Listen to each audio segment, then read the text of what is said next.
ఇప్పుడు క్రిస్టియానిటీ గురించి చాలా మంచిగా మాట్లాడుతున్నారు. అసలు క్రిస్టియానిటీకి మన దేశానికి అసలు సంబంధం లేదు కదా.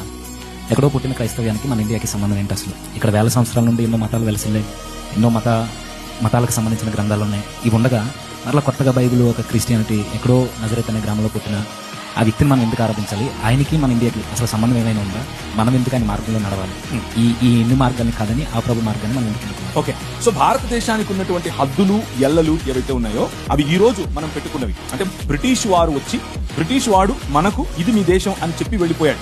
కానీ అంతకుముందు ఇలా మన దేశం ఇలా ఉండేది కాదు. మన దేశం చిన్న చిన్న రాజ్యాలలో విడిపోయి ఉండేది. ఉదాహరణకు తెలుగు నాటనే మనకు కనీసం 4 రాజ్యాలు ఉండేవి. తమిళనాట 2 రాజ్యాలు 3 రాజ్యాలు ఉండేవి. అలా సమయం మారే కొద్దీ జియోగ్రాఫికల్ బౌండరీస్ అంటే మనకున్నటువంటి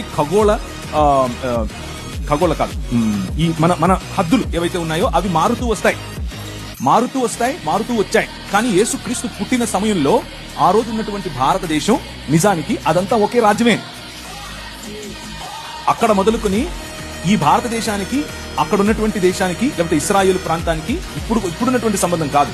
అప్పుడెప్పుడో దావీదు సమయం నుంచి కూడా నెమళ్ళు, కోతులు, అలాగే మిరియాలు ఇక్కడి నుంచి సుగంధ ద్రవ్యాలు ఇక్కడి నుంచి ఎగుమతి అయ్యేవి.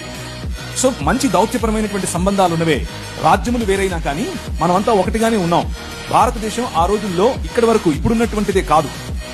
జావా, సమత్రా, థాయిలాండ్, అలాగే మలేషియా, సింగపూర్, అటుపైకి ముందుకెళ్తే మ్యాన్మార్, ఇటు వెళితే ఆఫ్ఘనిస్తాన్, పైన కశ్మీర్ పైన ఉన్నటువంటి కొద్ది ప్రాంతాలు, ఇరాన్ దగ్గరగా ఉన్నటువంటి ప్రాంతాలు, ఇవన్నీ కూడా భారతదేశంలో భాగమే. ఎస్తేరు గ్రంథం రాయబడినప్పుడు భారతదేశం వరకు కూడా ఎస్తేరు యొక్క హస్బెండ్ రాజు భారతదేశం పైన రాజే ఆ రోజుల్లో. సో ఇదంతా కూడా మనం ఏర్పరచుకున్నటువంటి హద్దులు. ఇది భారతదేశం, ఇది వేరే దేశం, ఇది కజాకిస్తాన్, ఇది తుర్క్మెనిస్తాన్. అలా కాదు, ఒకప్పుడు అలా లేదు. ఇదంతా కూడా ఒక్క మానవ మనుగడకు అవసరమైనటువంటి ఒక్క ప్లానెట్. అన్నిటిని బైబిల్ ఏం చెప్తుంది అని అంటే ప్రపంచమంతా ఆయన చేతి పని, ఇది ఆయనదే. ఎవరైతే ప్రశ్నిస్తున్నారో ఎక్కడి నుంచో వచ్చిన మతమని, వాళ్ళే ఎక్కడి నుంచో వచ్చారు. వాళ్ళు కాస్పియన్ సీ దగ్గర నుంచి కొందరు, ఇటువైపు ఇరాన్ ప్రాంతం నుంచి కొందరు వలస వచ్చి ఇక్కడ ఉంటున్నారు. సో ప్రతి ఒక్కరూ ఎక్కడో ఒక చోటు నుంచి వచ్చిన వారే. కొందరు ముందొచ్చారు, కొందరు తర్వాత వచ్చారు. అంతేగాని ముందొచ్చినోడు గొప్ప, వెనకొచ్చినోడు తక్కువ కాదు. ఇకపోతే ఇక్కడ ఉన్నటువంటి మతాలు బయటకు వెళ్ళలేదా?